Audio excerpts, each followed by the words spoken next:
శ్రీకాకుళం జిల్లాలో ఘోర విషాదం జరిగింది. కాశీ బుగ్గలోని వెంకటేశ్వర స్వామి ఆలయంలో శనివారం జరిగిన తొక్కిసలాటలో 9 మంది మరణించగా 25 మంది తీవ్రంగా గాయపడ్డారు. మృతుల్లో 8 మంది మహిళలు, ఓ బాలుడు ఉన్నారు.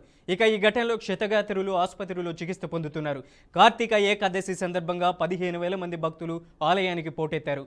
ఇక ఆలయంలోనికి వెళ్లడానికి, తిరిగి రావడానికి ఒకటే దారి కావడంతో ప్రమాదం జరిగినట్లు తెలుస్తుంది.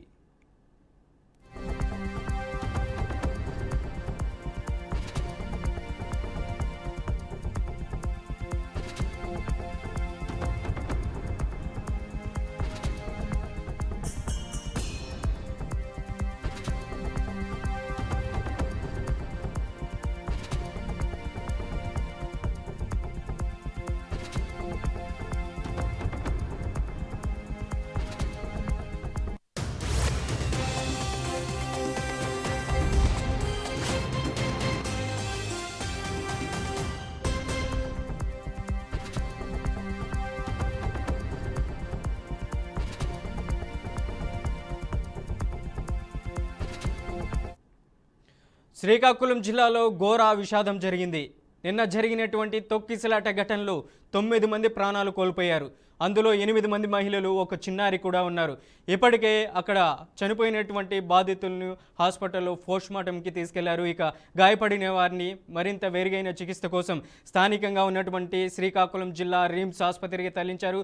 ఇప్పటికే బాధితులను నారా లోకేష్, అలాగే హోంమంత్రి వంగలపూడి అనిత, ఇక కేంద్ర మంత్రి రామ్మోహన్ నాయుడు కూడా పరామర్శించారు. ఇక అక్కడ వెళ్ళేదానికి వచ్చేదానికి ఒకే దారి ఉండడంతో భారీగా ఈ తొక్కిసలాట ఘటన చోటు చేసుకుంది.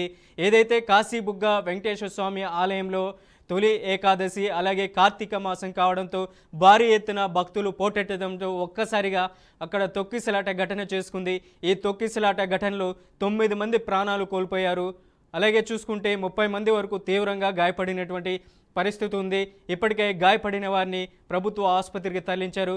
ఇక చనిపోయిన వారి కుటుంబాలకు కూడా ఏపీ ప్రభుత్వం ఎక్స్గ్రేషియా ప్రకటించింది.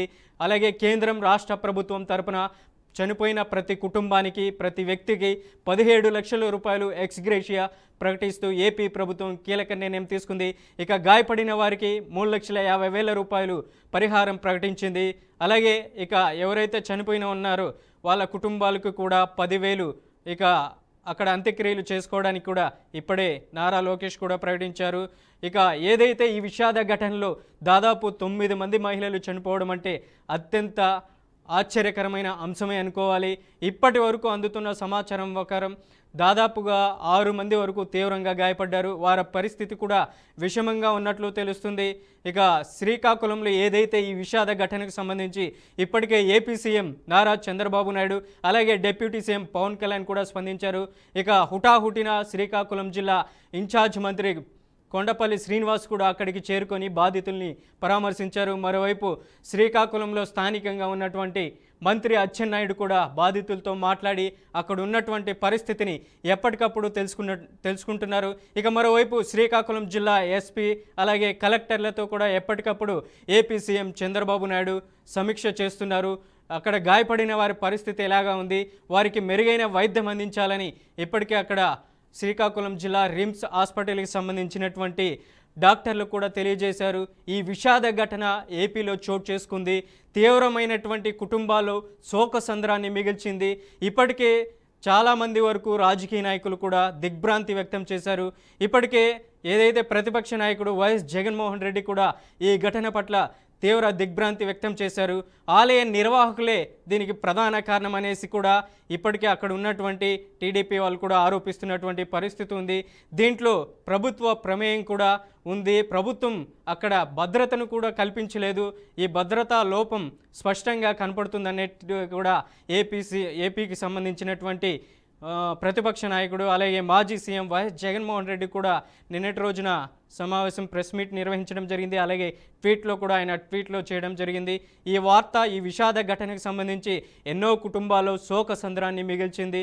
ప్రధానంగా ఏదైతే అక్కడ జరిగినటువంటి రైలింగ్ ఒక్కసారిగా ఊడిపోవడంతో ఈ విషాద ఘటన చోటు చేసుకోవడం జరిగింది. అక్కడ రైలింగ్ ఊడిపోవడంతో అక్కడ ఉన్నటువంటి బారికేడ్లను ఒక్కసారిగా తోసుకొని రావడంతో ఒక్కసారిగా తొక్కిసలాట జరిగింది. ఈ తొక్కిసలాటలో 9 మంది ప్రాణాలు కోల్పోయారు. ఈ ఘోర విషాదం అనేది మునుపెన్నడూ జరగలేదు. ఇట్లాంటి ఘటనే తిరుపతిలో కూడా జరిగింది. అప్పుడు కూడా ఇంతమంది చనిపోయినటువంటి దాఖలాలు అయితే లేదు. కానీ ఈ ఘోర విషాద ఘటన పట్ల ప్రధాని మోదీ అలాగే రాష్ట్రపతి ద్రౌపది ముర్ము కూడా దిగ్భ్రాంతి వ్యక్తం చేశారు. దీనికి సంబంధించినటువంటి బాధ్యుల మీద కూడా చర్యలు తీసుకోవాలనేసి కూడా ఏపీ ప్రభుత్వం ఇప్పటికే ఆదేశించింది. అక్కడ ఉన్నటువంటి ఆలయ నిర్వాహకులను కూడా విచారణకు ఆదేశించండి అనేసి కూడా ఇప్పటికే దేవాదాయ శాఖకు కూడా సమాచారం ఇవ్వడం జరిగింది. ఎవరైతే ఆంధ్రప్రదేశ్ దేవాదాయ శాఖ మంత్రి ఆనం రామనారాయణ రెడ్డి కూడా ఎప్పటికప్పుడు అక్కడ ఉన్నటువంటి అధికారులతో సమాచారం అడిగి తెలుసుకుంటున్నారు. ఇది పూర్తిగా ప్రైవేట్ ఆలయం, దేవాదాయ శాఖ పరిధిలోకి మాత్రం ఎటువంటి పరిస్థితుల్లో ఈ ఆలయం రాదు. ఇది 1 సంవత్సరం అప్పుడు ఈ ఆలయాన్ని నిర్మించారు. సంవత్సరం తర్వాత వచ్చినటువంటి తొలి కార్తీక మాసం కావడంతో ఈ విషాద ఘటనకు దాదాపుగా అక్కడ చోటు చేసుకుంది. ఈ తొలి కార్తీక మాసంలో పెద్ద ఎత్తున తొలి రోజే ఇంతమంది వస్తారనుకోవడం లేదు. 12 ఎకరాల్లో విస్తరించినటువంటి కాశీబుగ్గ వెంకటేశ్వర స్వామి దేవాలయం దాదాపు 12 ఎకరాల్లో విస్తరించినటువంటి ఆలయంలో కేవలం 2000 3000 మంది మాత్రమే ఈ ఏదైనా పండుగలు అలాంటివి ఏవైనా జరిగినప్పుడు అంతమంది భక్తులు మాత్రమే వస్తారు. కానీ ఇంత పెద్ద ఎత్తున కార్తీక మాసం తొలి కార్తీక మాసం దేవాలయం కట్టిన తర్వాత ఈ స్థాయిలో రావడం అనేది ఊహకందని విచారణ అని చెప్పుకోవాలి. ఇప్పటికే ఏపీ ప్రభుత్వం కూడా ఆశ్చర్యానికి గురైంది. 25,000 మంది ఒక ప్రైవేట్ ఆలయానికి రావడం అంటే మునుపెన్నడూ ఇలాంటి ఘటన జరగలేదు. దాదాపు గతంలో జరిగినటువంటి గోదావరి పుష్కరాల్లో కూడా చాలామంది వరకు 18 మంది తొక్కిసలాట ఘటనలో చనిపోయారు. ఆ సమయంలో కూడా అక్కడ ఉన్నటువంటి ఘటన పట్ల తీవ్ర దిగ్భ్రాంతి వ్యక్తం చేశారు. మరి తాజాగా ఈ ఘటన పట్ల కూడా ఏపీ ప్రభుత్వం దిగ్భ్రాంతి వ్యక్తం చేసింది. చాలా కుటుంబాలు శోకసంద్రంలో మునిగిపోయినటువంటి పరిస్థితి ఉంది.